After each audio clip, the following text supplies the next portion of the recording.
નમસ્કાર દર્શક મિત્રો, તુફાન એસબી ન્યૂઝ સાથે હું છું આપની સાથે પાયલ બામભણિયા। તો જોઈએ આજના મહત્વના સમાચારમાં। ગણદેવીના ઈસમને રિક્ષામાં બેસાડી લૂંટીને લેનાર લૂંટારાઓની ઝડપી પાડતી Navsari local crime branch police. Navsari જિલ્લામાં બુલેટ ટ્રેન પ્રોજેક્ટના કર્મચારીઓ સાથે થયેલી લૂંટના કેસમાં પોલીસે 2 આરોપીઓની ધરપકડ કરી। લોકલ ક્રાઇમ બ્રાન્ચે રાજકુમાર ઉર્ફે દિલ્લુ જગદીશસિંહ પરમાર અને શત્રુઘ્ન ઉર્ફે શ્રી ચંદગીરીને ઝડપી પાડ્યા છે। અગાઉ 27 ડિસેમ્બરની મુખ્ય આરોપી મંજુ ઉર્ફે રાજેન્દ્રની ધરપકડ કરવામાં આવી હતી। ઘટના 22મી ડિસેમ્બરની મધરાતની છે, જ્યારે બુલેટ ટ્રેન પ્રોજેક્ટના ઓપરેટર જનાર્દન તિમરાજ ગુર્જર 5 મજૂરો સાથે સુરત રેલવે સ્ટેશનથી ગણદેવી જવા માટે ₹700માં રિક્ષા ભાડે કરી હતી। પલસાણા નજીક નદી પાસે રાત્રે 2:45 વાગે રિક્ષા ચાલક અને તેના 2 સાગરીતોએ છરી બતાવી અને તમામ પાસેથી ₹12,900ની રોકડ રકમની લૂંટ કરી હતી। તપાસમાં બહાર આવ્યું છે કે પકડાયેલા આરોપી રામકુમાર ઉર્ફે દિલ્લુ સામે અમદાવાદ અને સુરતમાં આ જ પ્રકારના ગુનાઓ નોંધાયેલા છે।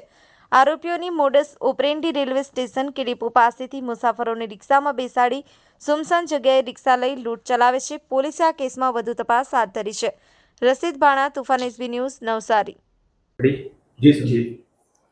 તારીખ 22/12/2024 રોજ ફરિયાદી શ્રી જનાર્દન તિમરાજ ગુજ્જર, ધંધો નોકરી અને રહેવાનું એમનું રૂમ નંબર 305 મીરા પાર્ટ એપાર્ટમેન્ટ ગણદેવી, તાલુકો ગણદેવી, જિલ્લો નવસારી ના હોય નવસારી રૂરલ પોલીસ સ્ટેશનમાં BNS 2023ની કલમ 309(4), 3(5) અને GPA કલમ 135 મુજબની ફરિયાદ આપેલી હતી।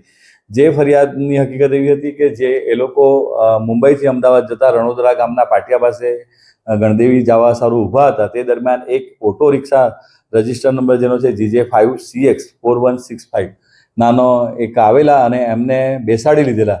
એમના ફરિયાદી તથા એમની સાથે સાહેદો પણ હતા। એમને બેસાડીને એમણે ગણદેવી જવાનું હતું એમ બેસાડીને કહી દીધું અને એ જે રિક્ષા ચાલક છે એ મજબૂત બાંધાનો અને એની સાથે બીજા 2 માણસો હતા।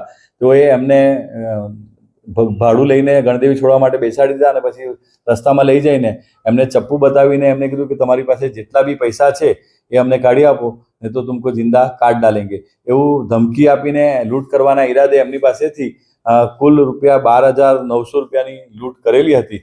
અને જે અનુસંધાને આ ફરિયાદ નોંધાયેલી હતી એમાં જે આગળ 2 આરોપીઓ પકડાઈ ગયેલા છે અને જે મુખ્ય આરોપી હતા જે આ ગુનામાં રામકુમાર ઉર્ફે દિલ્લુ જગદીશસિંહ પરમાર, રહેવાસી ઘર નંબર 24 માલધારી સોસાયટી, અમરોલી, સુરત, અને બીજા આરોપી છે શત્રુઘ્ન ઉર્ફે રાજેશસિંહ ચંદ્રગીરી, ઉંમર વર્ષ 25, રામાપીર મંદિરની બાજુમાં, કામરેજ। બંને આરોપીની LCB શાખાના પોલીસ અધિકારી કર્મચારીઓએ CCTV તેમજ ઇન્ટેલિજન્સના આધારે એમની ધરપકડ કરવામાં આવેલ છે અને એમની પાસેથી કુલ ₹14,700 જેટલા મુદ્દામાલ રિકવર કરવામાં આવેલ છે। આ જે આરોપીઓ છે રામકુમાર ઉર્ફે દિલ્લુ જગદીશસિંહ પરમાર, તેના વિરુદ્ધમાં અમદાવાદમાં રાણી પોલીસ સ્ટેશનમાં અને સુરતના મૈધરપુરા પોલીસ સ્ટેશનમાં પણ લૂંટ અને ચોરીના ગુનાઓ નોંધાયેલ છે।